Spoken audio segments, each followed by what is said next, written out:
RTV app వార్తల్ని క్షణాల్లో చదివే అవకాశం ఉంటుంది. ఒక న్యూస్ పేపర్, ఒక టెలివిజన్ ఛానల్ మీ చేతుల్లో ఎప్పుడూ ఉంటాయి. మనం అన్ని కులాలకు సాయం చేసిన వాళ్ళు అవుతాం కాబట్టి మీరందరూ కూడా వైఎస్ఆర్ కాంగ్రెస్ పార్టీ అభ్యర్థులుగా మరలా దాదాపుగా 160 సీట్లు దాటి అధికారంలోకి తీసుకురావాల్సిన బాధ్యత ఉంది కాబట్టి అందరూ ఆ దిశగా కృషి చేస్తారని చెప్పి ఈ అవకాశం ఇచ్చిన మీ అందరికీ కూడా బాధ ఉన్నప్పటికీ మీరంతా ఎన్ని స్వాతంత్రం నేను కోరిపోతున్నాను. మీరు జనాలందరినీ కోరి ఇక్కడ వైద్య సభకి నేను కూడా చెప్తాను. అందరికీ తెలుసు. శ్రీ వైవి సుబ్బారెడ్డి గారికి హార్దిక స్వాగతం తెలియజేస్తున్నాం. దయచేసి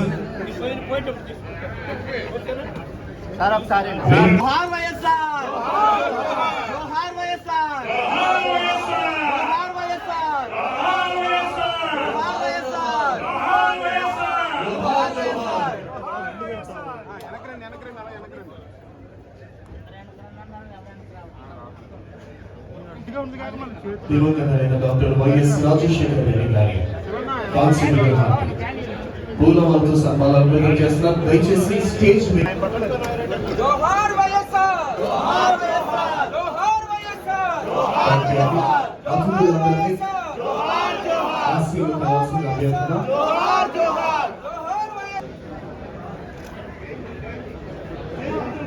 మరికొద్ది నిమిషాల్లో గౌరవం చెప్తా ఉన్నాం. ఇటువంటి రాజకీయాలకు తెర తీస్తే మీ సమాజం మీరు కట్టుకున్నట్టే. ఎందుచేతంటే మన నాయకుడు విధానం మనకు తెలుసు. 2019 నుంచి 2024 వరకు ఏ రకమైన పరిపాలన సాగింది, ఏ రకంగా ఈ రాష్ట్రాన్ని ముందుకు తీసుకెళ్లారు. కరోనా కష్టకాలంలో ప్రజలు కానీ సామాన్య మధ్యత తరగతి ప్రజలు కానీ ఏ రకంగా ఈ ప్రభుత్వం ఆదుకుంది, ఏ రకంగా సంక్షేమ సారథిగా మన రాష్ట్రాన్ని నిలిపారు. భారతదేశానికే ఆంధ్రప్రదేశ్ ని ఏ రకంగా ఆదర్శంగా నిలబెట్టారనేది మనందరం కూడా గర్వపడాల్సిన అంశం. ఒక రెడ్డి కులస్తులుగా మన నాయకుడిగా జగన్మోహన్ రెడ్డి మన జాతికి తీసుకొచ్చిన ఈ కీర్తి ప్రతిష్టల్ని మనసారా మనం ఆస్వాదిద్దాం, మనం ఆశీర్వదిద్దాం.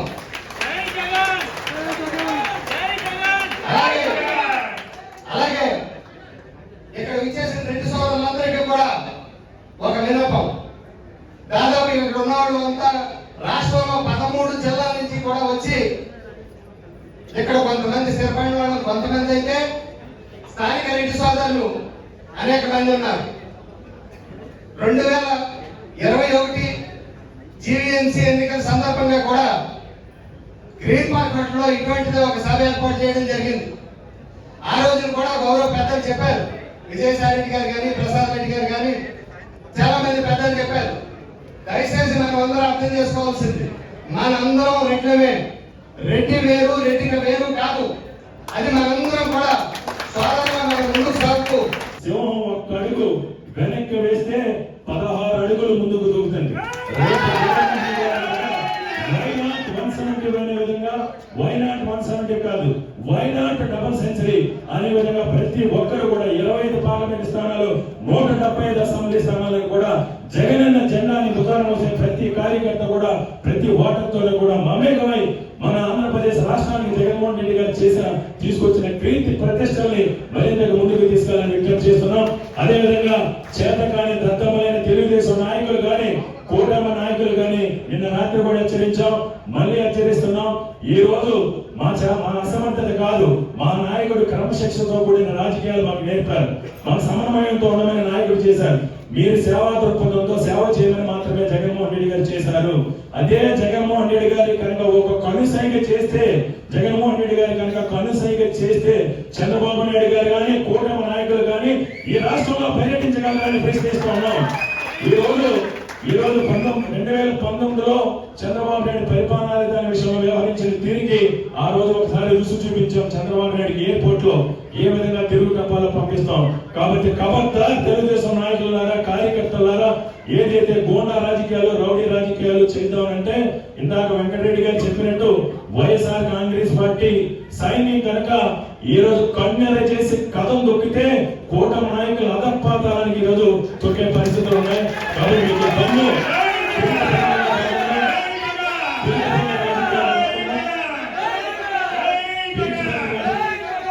తిరిగి రాజకీయాలు కాకుండా ఓటమి భయంతో వెన్నుల్లో వణుకు పుట్టి ఏదో రకంగా ఓడిపోతాం అనే భయంతో ఏదో రకంగా ఆంధ్రప్రదేశ్ రాష్ట్రంలో శాంతి భద్రతకి విఘాతం కలిగించాలి, తద్వారా ఆంధ్రప్రదేశ్ రాష్ట్రంలో జరుగుతున్న ఎన్నికల్ని వాయిదా వేయాలనే కుట్రలో భాగంగానే ఈరోజు జగన్మోహన్ రెడ్డి గారి పైన నేను హత్యా ప్రయత్నం చేయడం జరిగింది. కాబట్టి మనందరం కూడా సమన్వయంతో జగనన్నని అఖండ మెజార్టీతో రెండోసారి ముఖ్యమంత్రి చేసుకునే వరకు కూడా సమన్వయంతో ఉండి ఈ 30 రోజులు కూడా ప్రతి ఒక్కరు ప్రతి ఓటర్ని కూడా గెలిచిన తర్వాత అప్పుడు మన సత్తా ఏంటో మన సమర్థత ఏంటో ఈ దాడిని చేసిన నాయకులు ఈ రాష్ట్రంలో ఎక్కడ తిరుగుతూ అప్పుడు ప్రశ్నిద్దామని మీ అందరికీ కూడా తెలియజేసుకుంటూ మరొకసారి విశాఖ ఉత్తర నియోజకవర్గం నుంచి వచ్చేసిన సోదరులందరికీ అదేవిధంగా పశ్చిమ గోదావరి జిల్లా నుంచి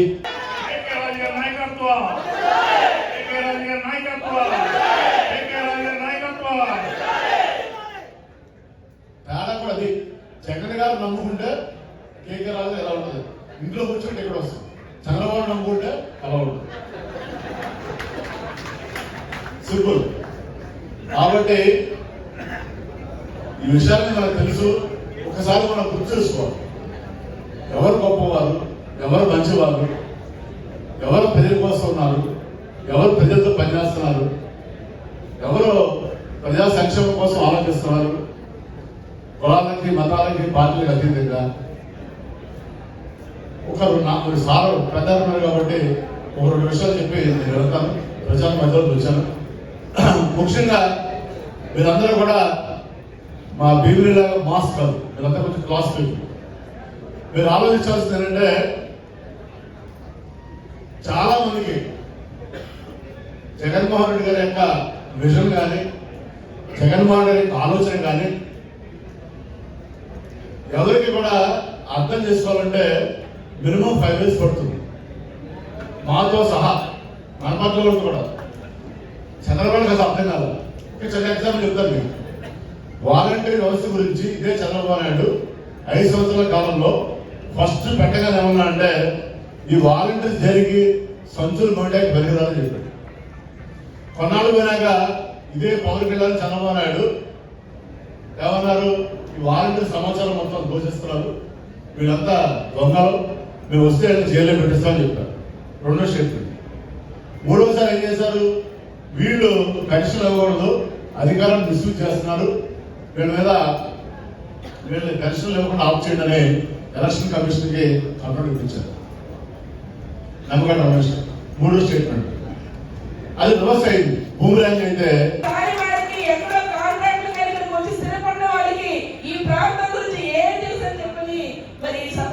ఒకసారి తెలియజేస్తున్నాను. దయచేసి ఆలోచన చేయండి.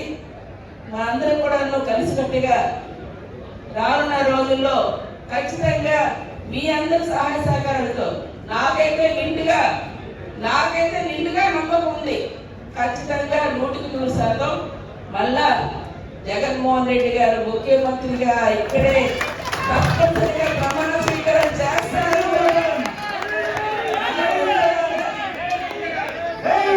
మన ఉత్తరాంధ్రాన్ని పరిపాలన రాజధానిగా తీసుకొస్తారు.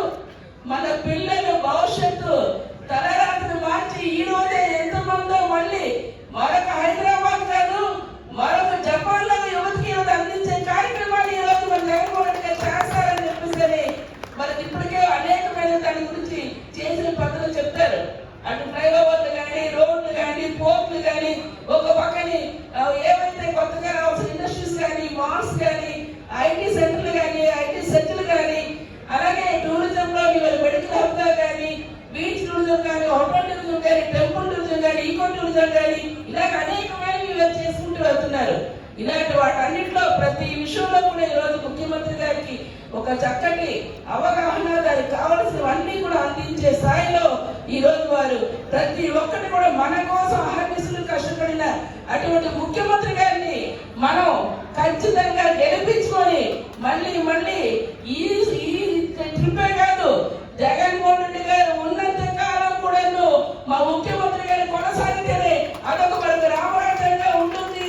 అటువంటి దిశగా వెళ్ళడానికి మీరు ఎప్పుడు కూడా మనందరం కలిసికట్టుగా సమాయత్వం అవ్వాలి, చెయ్యాలి, వారికి అండగా ఉండాలి, అందరినీ గెలిపించాలని మరొక్కసారి మీకు మనవి చేస్తున్నారు. ముఖ్యమంత్రి అయ్యే విధంగా మనందరం కృషి చేయాలని చెప్పి ఈ సందర్భంగా తెలియజేసుకుంటున్నా. ఎందుకంటే ఈ కృషి బయటికి కారణాలపైన మనకు అందరికీ తెలుసు. ఇది ఇప్పుడు నుంచి వస్తుంది కాదు. 2004లో ఏ విధంగా అప్పట్లో స్వర్గీయ రాజశేఖర రెడ్డి గారు ఉమ్మడి ఆంధ్రప్రదేశ్ రాష్ట్రానికి ముఖ్యమంత్రి కావాలని మనందరం కలిసి పనిచేశాము. దాని ఫలితాలు ఏ విధంగా దేశవ్యాప్తంగా కూడా రాజశేఖర రెడ్డి గారు ముఖ్యమంత్రి అయినాక దేశంలోనే ఏ రాష్ట్రంలో అమలు కాని విధంగా ఆ రోజుల్లో ఆరోగ్యశ్రీ కానివ్వండి, ఉచిత కరెంటు కానివ్వండి, రైతులకు ఉచిత కరెంటు కానివ్వండి, 108 కానివ్వండి, ఫీజు రియంబర్స్మెంట్ కానివ్వండి, అన్ని గొప్ప పథకాలు చేశారు. కాబట్టి అప్పటి నుంచి ఆయన ఉమ్మడి ఆంధ్రప్రదేశ్ రాష్ట్రంలో ఇప్పుడు రెండు రాష్ట్రాల్లో కూడా ప్రజల గుండెల్లో చిరస్థాయిగా ఉండిపోయాడు. మళ్ళా మనందరం అదే స్ఫూర్తిగా తీసుకొని 2019 ఎలక్షన్లో కూడా దాన్నే స్ఫూర్తిగా తీసుకొని పనిచేశాం. కాబట్టి మళ్ళా మనందరి అభిమాన నాయకుడు ఈరోజు దేశం మొత్తం ఆయన కన్నీ చూసే విధంగా అంత గొప్ప పాలన మన ముఖ్యమంత్రి జగన్మోహన్ రెడ్డి గారు అందిస్తున్నారు మన రాష్ట్ర ప్రజలకి అని చెప్పి సందర్భంగా తెలియజేస్తున్నారు. ఆ రోజుల్లో స్వర్గీయ రాజశేఖర రెడ్డి గారు కూడా ఎన్నో గొప్ప కార్యక్రమాలు చేశారు. కాబట్టి ఈ రోజుకి 2 రాష్ట్రాల ప్రజలుగా ఉన్నాడు. ఇప్పుడు మన ముఖ్యమంత్రి జగన్మోహన్ రెడ్డి గారు చేసే పాలన దేశంలో ఇతర రాష్ట్రాల్లో ఉండే ముఖ్యమంత్రులు కూడా మన ముఖ్యమంత్రి చేస్తున్న పథకాలని, మన ముఖ్యమంత్రి గారు చేస్తున్న అభివృద్ధి కార్యక్రమాలని వాళ్ళ రాష్ట్రాల్లో అమలు చేయడం కోసం మన ముఖ్యమంత్రి గారిని ఫాలో అవుతున్న పరిస్థితి ఈరోజు. అటువంటి పరిస్థితులు ఈరోజు మనకి, మన రాష్ట్రానికి, మన రాష్ట్ర ప్రజలకి ఇంత గొప్ప పేరు తీసే విధంగా పాలన కొనసాగిస్తున్నారు. కాబట్టి మళ్ళా రేపు ఎలక్షన్స్ లో కూడా ఈ పేరు, ఈ పాలన మళ్ళా మన రాష్ట్ర ప్రజలకి, మనకి రావాలంటే మళ్ళా రేపు మే 13వ తారీఖు జరగబోయే ఎన్నికల్లో 175 నియోజకవర్గాల్లో కూడా వైఎస్ఆర్ కాంగ్రెస్ పార్టీ అభ్యర్థులు గెలిచే విధంగా మనందరం కృషి చేయాలని చెప్పి ఈ సందర్భంగా తెలియజేసుకుంటున్నాం. ఎందుకంటే మళ్ళా ప్రతిపక్ష పార్టీలు 3 కలిసి వస్తున్నారు. 2014లో కూడా 3 కలిసి వచ్చారు. ఎన్నో చెప్పారు. మరీ ఘోరంగా అయితే చంద్రబాబు నాయుడు అయితే ఏ విధంగా దారుణంగా మాట్లాడుతున్నాడు, ఎట్లా చేస్తున్నాడు మీరు చూస్తారనుకున్నారు. రాష్ట్రంలో విధ్వంసం చేశామంటారు, అభివృద్ధి చేయలేదంటారు. అసలు ఎప్పుడైనా చంద్రబాబు నాయుడు నాయకుడు ఆయన మాట్లాడితే 40 years ఇండస్ట్రీ అంటాడు. ఎందుకు 40 years ఇండస్ట్రీ దోచుకోవటానికి? ఏ రోజున 40 years ఇండస్ట్రీ అని చెప్పి దోచుకోవడానికి ఆయన ఇటువంటి అభివృద్ధి కార్యక్రమాలు చేయాలని ఆలోచన కూడా చేయాలి. అసలు గ్రామ సచివాలయాలు కట్టాలని రాష్ట్రం, దేశంలో ఏ ముఖ్యమంత్రి అని ఆలోచించాడు? ప్రతిపక్షంలో ఉన్నప్పుడే చెప్పాడు మా ముఖ్యమంత్రి గారు, నేను పేదవాడికి వాడి గుమ్మం దగ్గరికి పాలన అందించాలి, వాడి గుమ్మం దగ్గరికి లబ్ధిదారులకి చర్చ పథకాలు అందిస్తారు. అది ఎట్లా చేస్తారో ఏంటని చెప్పారు. దాన్ని ఈరోజు దేశం మొత్తం కూడా, దీనికి ఒక చిన్న ఉదాహరణ కూడా చెప్తాను.